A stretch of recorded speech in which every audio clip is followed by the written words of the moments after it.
ஹாய்ங்க. எல்லோரும் எப்படி இருக்கீங்க? இன்றைக்கி என்னென்னா எல்லாருக்கும் ஒரே சளிங்க. இந்த குளிர்னால நிறைய நெஞ்சு சளி இருக்குது. சரி என்ன பண்ணலான்னு யோசிக்கிறப்ப செடிக்கு தண்ணி விட போனேங்க. நிறைய கற்பூரவல்லியும் துளசி இருந்தது. சரி ஒரு கஷாயம் மாதிரி செஞ்சிடலாம் அப்படின்ட்டு கற்பூரவல்லி எடுத்துருக்கேங்க. இது வந்துட்டு துளசி, அப்புறம் இஞ்சி தட்டி வச்சுருக்கிறேன்.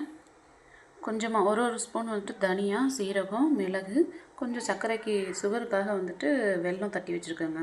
இதை மட்டும் போட்டு ஒரு கஷாயம் செய்யலாம். வாங்க எப்படி செய்யலான்னு பார்க்கலாம். நான் ஏற்கனவே வந்துட்டு தண்ணி காய வச்சுட்டேங்க. காஞ்சிட்ருக்கு. இதுலேயே நம்ம போட்டுடலாங்க.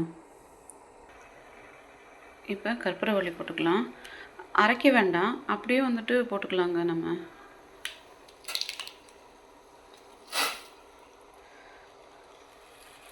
அப்புறம் துளசி சும்மா ஒரு கை அளவு போட்டால் போதுங்க.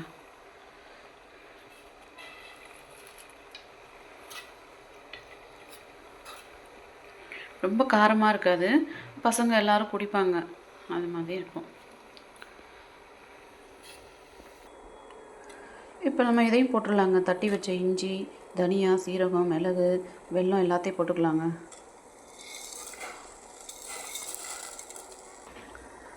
நான் எல்லாமே போட்டுட்டேங்க.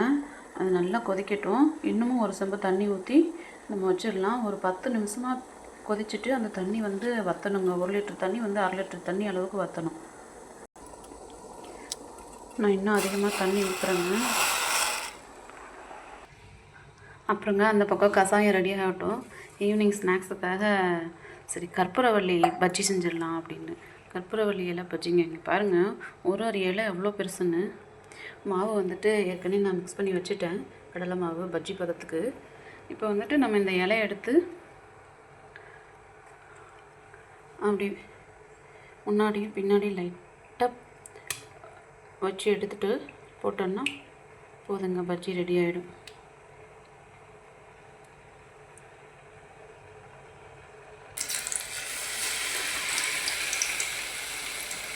கற்பூரவல்லி பஜ்ஜிங்க.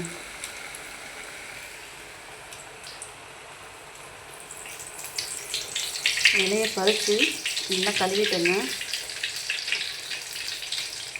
அப்படியே டிப் பண்ணால் போதும், முன்னாடி பின்னாடி லைட்டாக மாவு ஒட்டுற அளவு.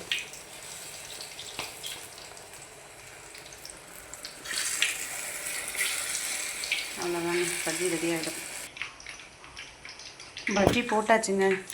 எவ்வளோ அழகாக வந்திருக்கு பாருங்கள் பஜ்ஜி. கற்பூரவல்லி இலை பஜ்ஜிங்க, சூப்பராக இருக்குங்க பார்க்குறதுக்கு. எதுவும் பஜ்ஜி போட்டுட்ருக்கேன். இந்த பக்கமாக வந்துட்டு நம்ம கஷாயம் ரெடி ஆகிட்டு இருக்குங்க.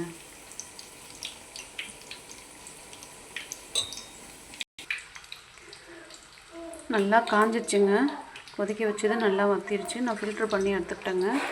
அதோட இதெல்லாம் இங்கே இருக்குது பாருங்கள். நீங்கள் கொஞ்சம் மருந்து மாதிரி நல்லா கசப்பாக குடிக்கணும் அப்படின்னா இந்த இலையெல்லாம் ஒரு சுற்று நல்லா அரைச்சிட்டு ஊற்றுனீங்கன்னா ஃபில்ட்ரு பண்ணி குடிச்சிக்கலாங்க, நல்லாயிருக்கும். இந்த பக்கம் பஜ்ஜியும் ரெடி ஆகிடுச்சு, இங்கே கஷாயமும் ரெடி ஆகிடுச்சு. இது போல் ஹெல்த்தியான சாப்பாடெல்லாம் சாப்பிட்லாம்.